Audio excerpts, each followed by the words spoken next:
Ladies and gentlemen, please welcome the President of El Salvador, Nayib Bukele.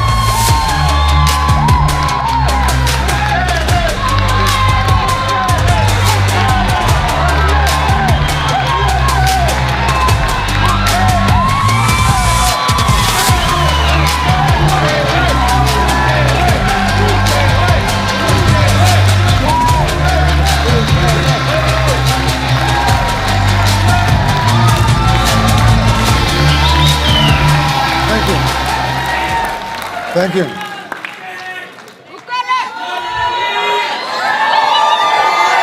Thank you, thank you. Thank you very much. Gracias, gracias. Thank you, thank you.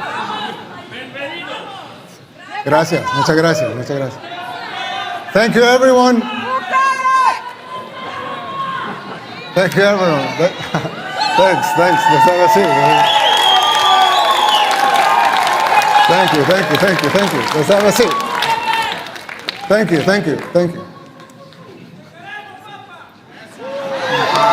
I love you too. Dear Matt and Mercy, thank you for the kind invitation to have me here at CPAC. It is truly an honor to be here just a few days after our presidential and legislative elections, which, by the way, they pulverized the opposition. Yes. They say globalism comes to die at CPAC. I'm here to tell you that in El Salvador, it's already dead.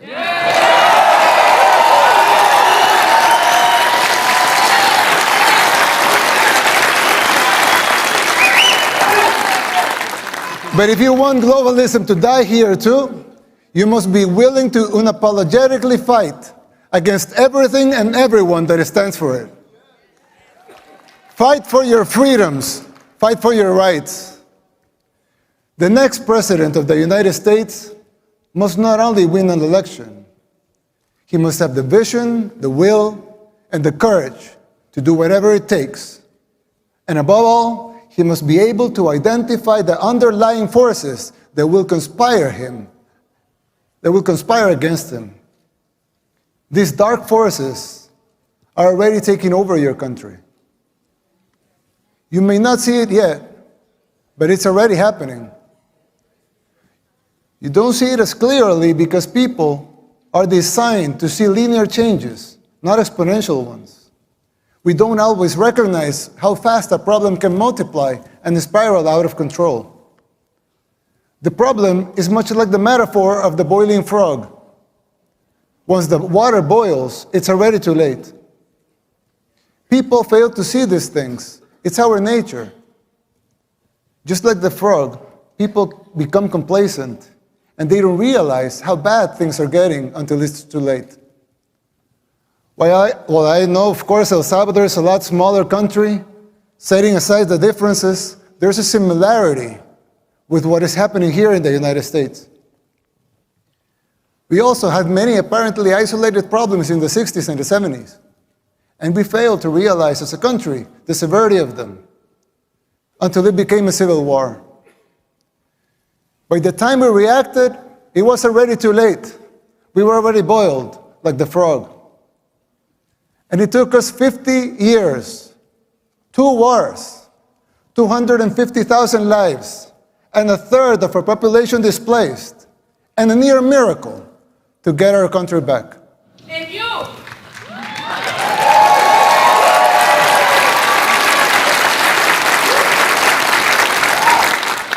As your friend, I want to issue this warning so you don't make the same mistakes we did in the 60s and the 70s. It is not easy to pull yourself back once you're in boiling water. In fact, all the experts said it was impossible. And besides, you don't want to wait 50 years and maybe hope for a miracle to get out of hell. You can still jump before the water boils.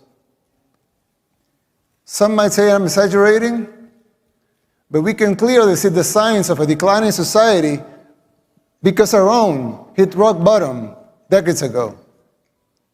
It's like when we see someone getting sick. First, it's maybe just stomachache, or a headache, or a small fever. But if you don't deal with the disease, it will only get worse, and then it may be too late. Even after our first war in El Salvador, we failed again to look into the signs of the second civil war that was coming, the gang war. After 1 million people fled the first war, a lot of them came to live in ghettos here in the United States, where the gangs were formed. When former President Clinton deported a lot of those gang members without telling us they were gang members, they were criminals. They roamed free and recruited young people, thousands of young Salvadorans, to join the gangs. At first, they seemed like petty criminals, but they began to change and transform until they became the unscrupulous terrorists that we know today. Most of them even perform satanic rituals, and this has been well documented. The government back then didn't deal with the disease, nor did the next administration, nor did the ones after that. The disease that had begun with mild symptoms got worse and worse. It became a cancer that seemed incurable. We are already seeing these symptoms in the United States. Big cities in decline like Baltimore, Portland, New York, just to name a few. Places where crime and drugs have become the daily norm, and even accepted and promoted by the government. How many young people have you lost to the streets of Philadelphia or San Francisco, to fentanyl? Did we see these apocalyptic sights 15, 10, 5 years ago? Can you imagine how it will be in the next 5, 10, or 15 years? The same thing was happening in El Salvador. In the span of less than a decade, gangs took control of all the country and our society. They evolved into a parallel government, controlling elections and even political parties. Every aspect of the daily life of most people was controlled by the gangs. Murder capital of the world is a tragic title to hold. Getting rid of that was the bare minimum we had to achieve in order to even start thinking about rebuilding our country.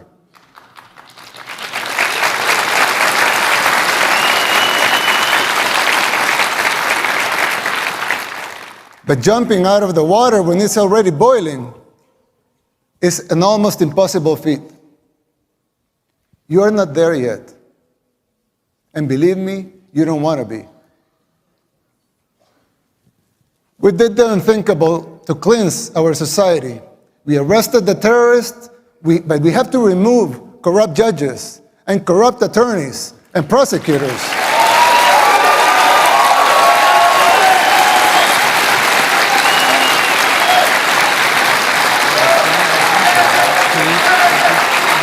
Thank you. Thank you. Thank you. These corrupt judges and prosecutors were setting the gang members free. And Nancy Pelosi. And it wasn't just the gangs. The corrupt system worked in tandem with the so-called international community, the NGOs, and of course the fake news, just like it happens here in the United States.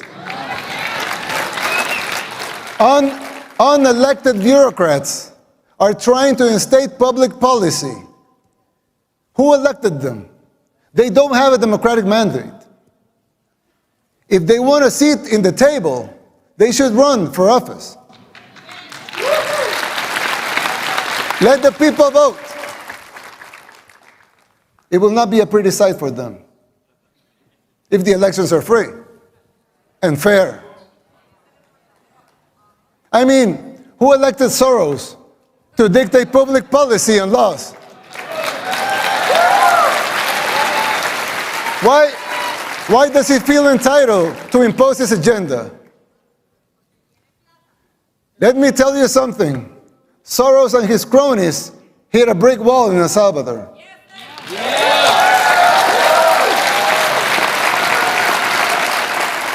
thank God, and all the glory be to him, Salvadorans are now immune to his influence. No one believes his lies anymore over there. We just had free and fair elections. And we won in a landslide with more than 84% of the vote.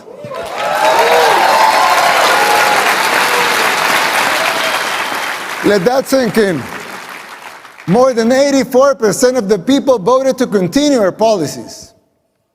Our victory is unprecedented in the history and modern democracies in the world.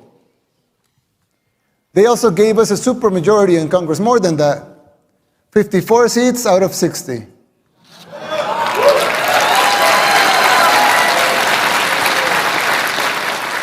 "57 if we count our allies.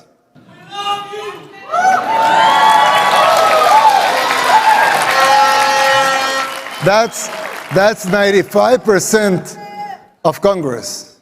Let that also sink in.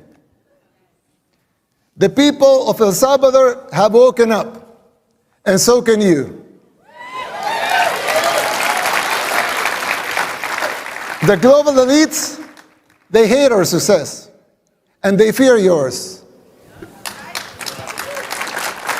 The people's free will to choose their leaders is something they despise because they cannot control that. You have experienced this firsthand here in the United States. The global elites control the mainstream media, they finance campaigns, district attorneys, to mention a few.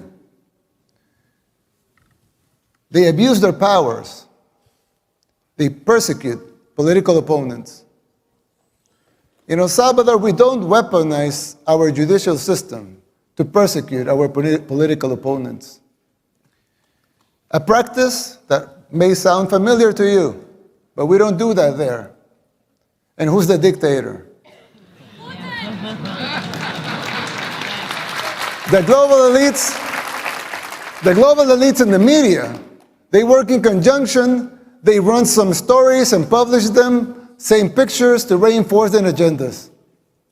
You're no strangers to that here in the United States. We deal with that in El Salvador too. That is the free press that they talk about? Please. I always criticize the defenders of institutionalism. Not because I don't think strong institutions are paramount and necessary for a democracy, but because I find them very hypocritical. They don't seem to have the same standards for themselves as they are trying to impose on others.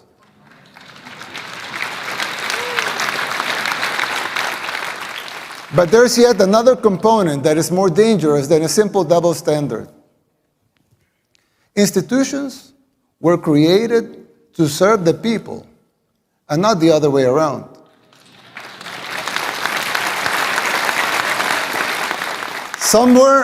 Somewhere along the way, those people forgot their fundamental purpose, which is more important than the institution itself. When the judicial system was created, it was created out of the necessity to bring justice.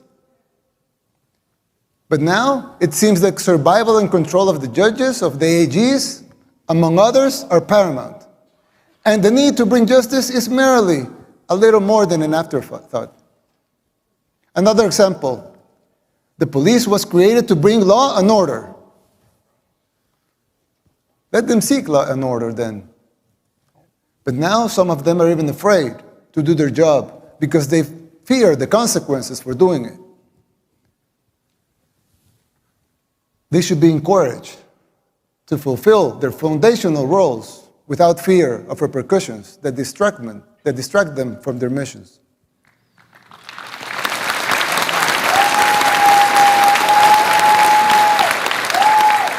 If the police was created to bring law and order, let them bring law and order. If the judicial system was created to bring justice, let them bring justice. Let them protect their purpose at all costs. Same goes with the press. Let them be free. A democracy needs a free press. But to enjoy that membership, you must adhere to your duty as a reporter. Report the facts. Don't be a puppet of those who finance you or finance the organizations that you work for.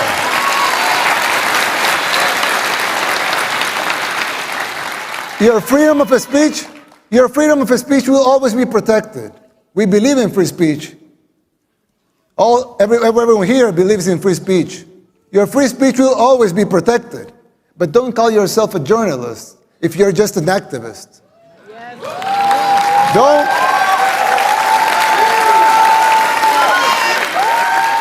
Don't call yourself independent if you depend in open society. Sarah's NGO for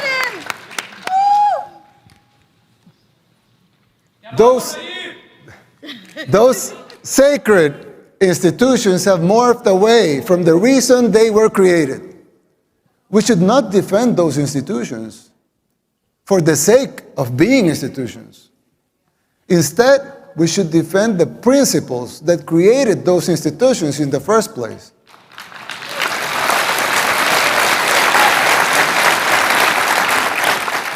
It's troubling to see that this is happening everywhere. Not only in El Salvador and the United States, it's happening everywhere. But even here, in the United States, in the most powerful country in the world, even here, it's happening. America should listen to these words, not because the El Salvador model should be replicated here, but because these specific examples apply to any nation that has lost or is losing its way.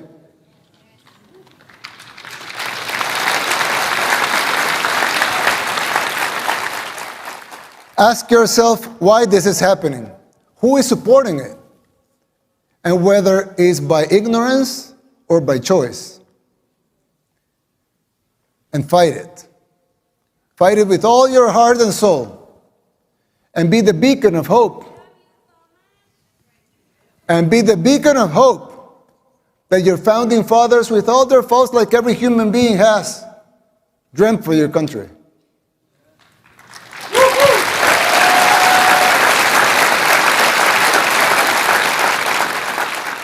Fight for your freedoms, for your rights. Fight for the original purpose of these institutions and not their mere existence. It's still not too late. It can be done. It is time to erase these new paradigms that have been imposed in the recent years that make no sense. If you just free your minds from those invisible chains, you could do it.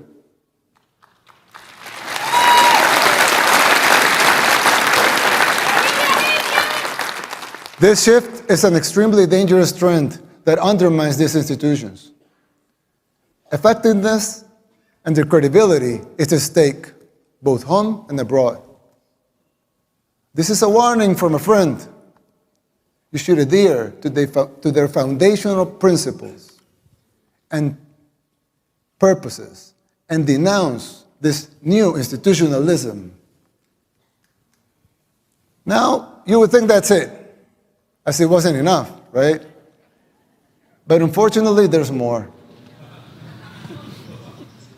There are other symptoms that are even more difficult to diagnose. For instance, the financial situation of the United States. When I talk to my conservative friends right here, they always tell me that the problem is high taxes. But they're wrong. Of course, high taxes are extremely high here in the United States. I give you that. You're right in that. But that's not the real problem. The real problem is not the high taxes themselves, but the fact that they are not even really funding the government. Not even those high taxes, higher than a lot of places in the world, not even those taxes are really funding the government. So who's financing the government? Government is financed by treasury bonds, paper. And who buys the treasury bonds? Mostly the Fed. And how does the Fed buy them? By printing money.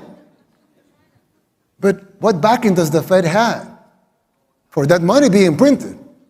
The Treasury bonds themselves. So basically, you finance the government by printing money out of thin air. Someone could ask, well, so if the government can print unlimited amounts of money out of thin air, why do they collect taxes?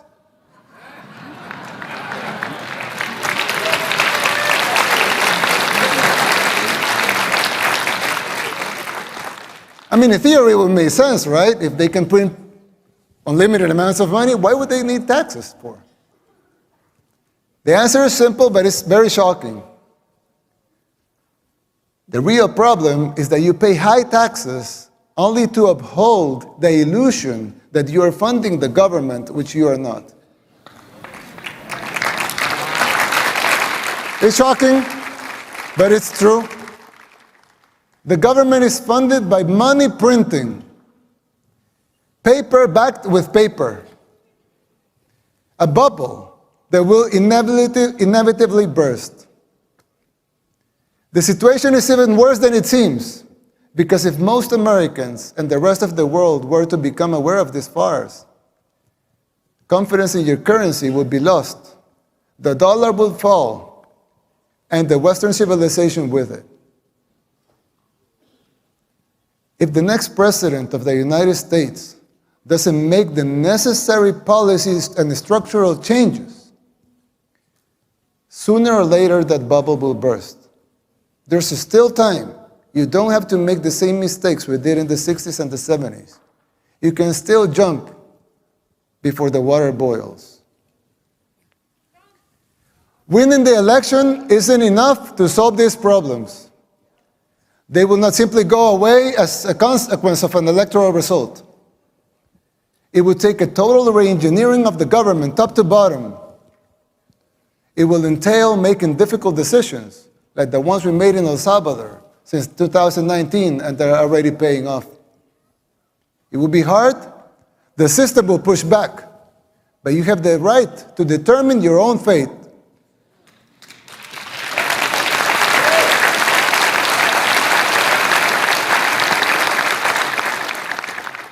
Salvadorans did the same. The decision for the direction of our nation was ours, and it continues to be ours. We didn't tolerate being told what to do. In doing so, we did the unthinkable. Against all adversity, we transformed El Salvador from the most dangerous country in the world to the safest in the Western Hemisphere.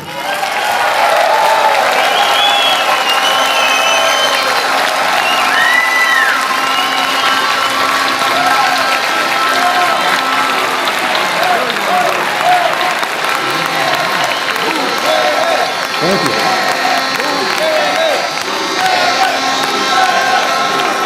Thank you. We did it by defying the global elites. We told them no more. And that is my message to you. Put up the fight, because it is, in the end, it will be worth it. It has been for us, and you will have your country back. May God bless you. May God bless the people of the United States. May God bless El Salvador and the future of both our nations. Thank you very much.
Gracias por ver nuestros videos de Libertarios por el Mundo. No olvides suscribirte.